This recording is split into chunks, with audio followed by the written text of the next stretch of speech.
Ooh, new hair, who dis? Let's do a fun little tag, shall we?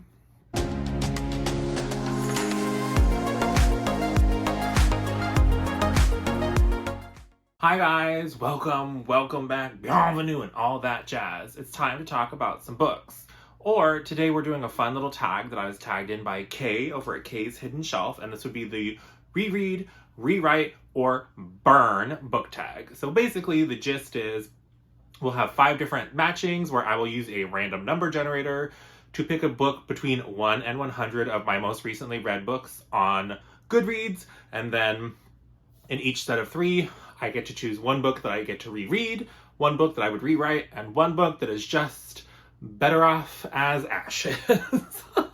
So let's dive straight into it. I think it's pretty straightforward. So the first number is number 95. And number 95 is... Okay, so we have The Great Hunt by Mr. Robert Jordan. Our next number is 60, which is City of Glass by Cassandra Clare. And then the final book for this first round is 65, which is Dawnshard, the novella by Brandon Sanderson as part of the Stormlight Archive. Ooh. Okay, well, I mean, the burn is the easiest, right? We're gonna torch friggin' City of Glass with that weird fake incest trope. Like, no. She's going straight in the fire. Goodbye. So now between Dawnshard and The Great Hunt, which would I reread and which would I rewrite? Well, I would reread Dawnshard. I mean, it's just a fun little novella. I think it has really cool added elements to the world building and stuff like that. And since it's a novella, there's not a whole lot to rewrite. It's very short, and that's on purpose. And then I might rewrite The Great Hunt. And now hear me out. Watt stands. I think basically all of the books in the Wheel of Time suffer from a lack of a more critical editor. So there are many parts that go on a little bit longer than they should. So when I say rewrite, I mean keep the plot and the characters intact and take some of those like extra bits out and just streamline that story. And I think it would be even more amazing than it already was. So we're gonna reread Dawnshard, rewrite The Great Hunt, and just freaking chuck City of Glass right in the fire right now. Okay, so round number 1 is done. So round number 2, back to the number generator. We have 28, A Magic Steeped in Poison. Okay. I'm just gonna pull my laptop over here so I'm not like reaching over so many times. The next number was 99, which is Crown of Midnight. Okay. And then the last one in this set is 77, which is... Okay, The Sea of Monsters. Ooh, okay. So I would reread A Magic Steeped in Poison. I've had so much fun with that book. It is a new release. It just came out recently from Judy and it's a duology with the second book coming out in like August. And it's just very fun competition-based setting with magical tea, where they basically use the act of the tea ceremony and the components of the tea in order to do different magical things. And our main character her sister is sick, and so she's trying to use this magical tea competition in order to get a boon from the princess to hopefully save her sister. And I had a great time with that book, so I 100% would reread that. I would rewrite Crown of Midnight. So again, similar to The Great Hunt, I don't dislike The Crown of Midnight, but I've discovered that Miss Sarah J. Maas tends to have a very slow-paced first like 75% of a book, and then the last 25% is just like landslide, fast-paced, all of those things. But I mean, if we could just tighten up some of the slow bits, then I think her books would be 5 stars for me. And so far, the majority of them have been around the 4-star mark. So I would rewrite Crown of Midnight, and I would just toss Sea of Monsters into the fire. So I personally did not read Percy Jackson when I was younger. That's book 2 or 3 in the Percy Jackson series. Percy Jackson and the Olympians by Riordan. And I remember having fun with them. It's like Greek mythology, kind of almost urban fantasy-esque, where there's like a hidden layer on our world of these Greek deities, and there's a bunch of demigod children that go to Camp Half-Blood and do different tasks and champion things, and there's different conflicts between the gods, the typical like Greek mythology thing. And while I remember enjoying it, I didn't love it. And I think that's mainly because I didn't read it when I was much younger. So I don't have that strong nostalgia factor that's like pulling it up in my feels. So goodbye, Sea of Monsters. You fire. Bye-bye. Don't let the door hit you on the way out.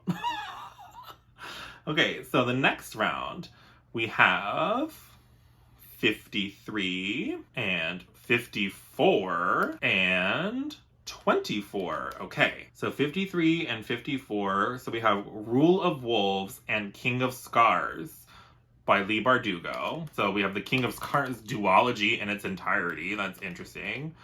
And then the last one is 24, which is Full Moon by Jim Butcher.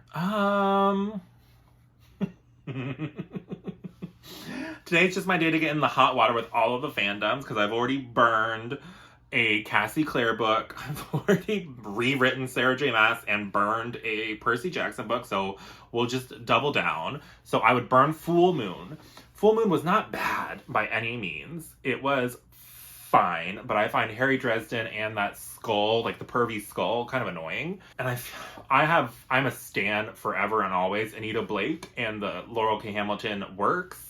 And so I would rather just read those if I'm reading urban fantasy. TBH, I plan to continue with Jim Butcher's Dresden Files, but at this point I've only read the first 3.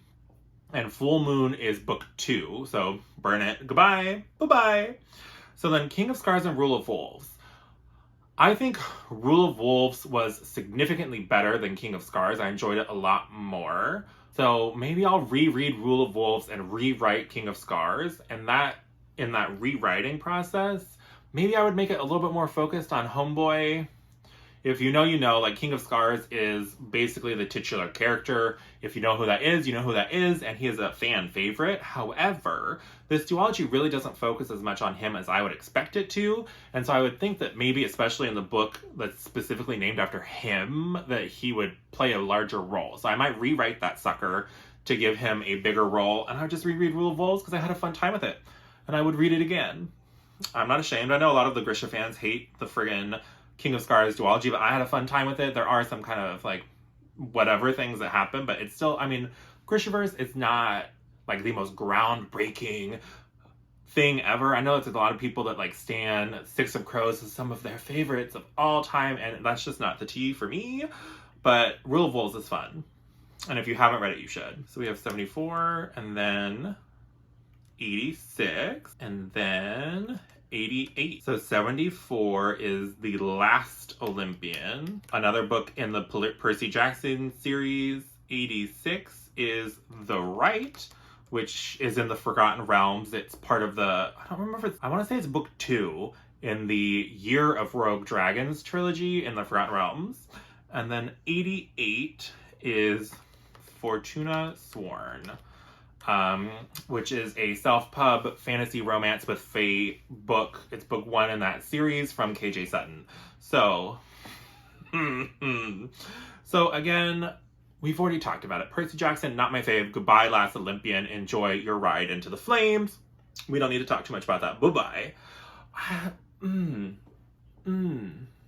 Then which one would I reread and which one would I rewrite?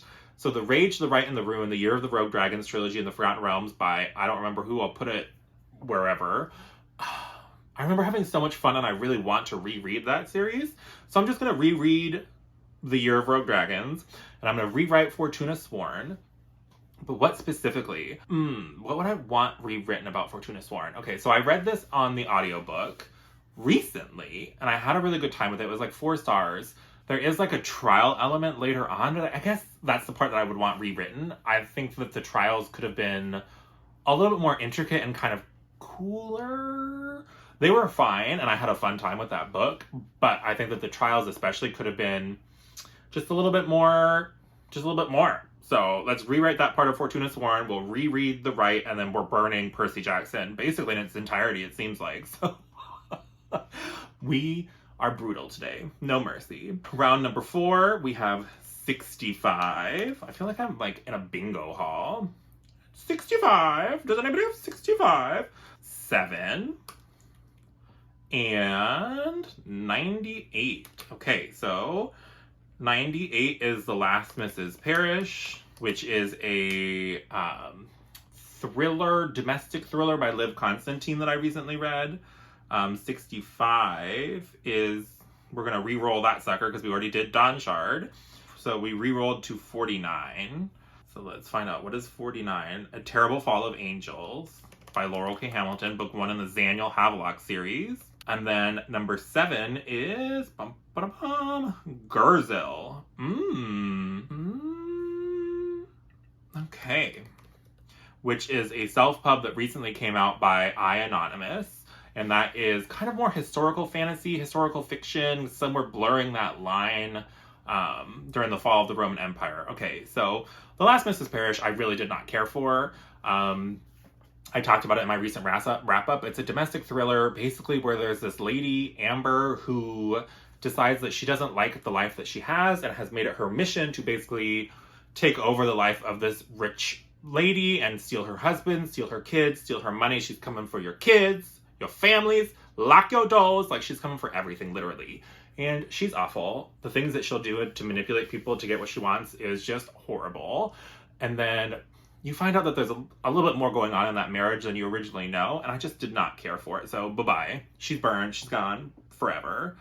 I would rewrite Gurzil, and I would emphasize more of the fantasy elements. There was a princess who had like this link with the evil dragon Gurzil, and I just didn't get enough of that in book 1. I know book 2 is coming out later this year, so we'll see if there is more princess, more magic, all of that, but I just don't care as much about the like factual elements of like the historical fiction. Like the historical part is not just my jam, so I would like cut a lot of that out and make it much more fantasy personally. I would reread A Terrible Fall of Angels because we all know this is a Laurell K. Hamilton stan channel and we love it. A Terrible Fall of Angels is great. If you have not read it, you should. It is very urban fantasy, but not technically like in an actual city in the United States or in the country or in the earth that we live in. And I think the magic is really cool. It's almost like familiar-based magic. So Daniel Havelock is like an angel speaker, and so he pulls his magic from the angels, but the angels aren't necessarily like the Christian angels that you would think of. They are more these like beings of light and sound, and then there are other people who draw their magic from like animal totems or animal guides and all of those kinds of things. And like there's parts where Daniel actually like uses his sight or whatever to see the different familiars that people are using for their magic. Loved it. Super good. Rereading that ASAP. Last round, we have 62. Bingo! And then we have 55. And our final book is 13. Okay. 62, we have City of Bones. 55, we have New Spring, the novella. So City of Bones is, I want to say book 2. No, City of Bones is book 1 in the Portal Instruments. Okay, and then New Spring is the prequel novella in the Wheel of Time. And then the last one we have is number 13, and that is Age of Myth. Okay, so Age of Myth we're rereading. I have a whole like gush video about how I loved that book. Book 2, Age of Swords, is not as good in my opinion, but I'm still continuing with the series. But book 1, Age of Myth, so good. We're rereading her. We are, sorry, any Cassie Clare fans, we're just going to continue burning the Mortal Instruments. So bye-bye, City of Bones. She's going in the fire. And then we're going to rewrite New Spring. And we're going to rewrite New Spring to just, I mean, it's supposed to be kind of covering the portion of time and showing you how like Lan and Moraine kind of meet up. And it instead focuses a lot on Moraine kind of and her time in the White Tower and her time as friends with Swan, which is all great. But I would like there to also be an additional section where we explore more about Lan and Moraine's relationship. So it does show how they meet and some of that initial how he actually becomes her warder. But what's happening in between that and the beginning of book number 1 in the Wheel of Time, The Eye of the World, I wish that New Spring kind of fleshed that period out better.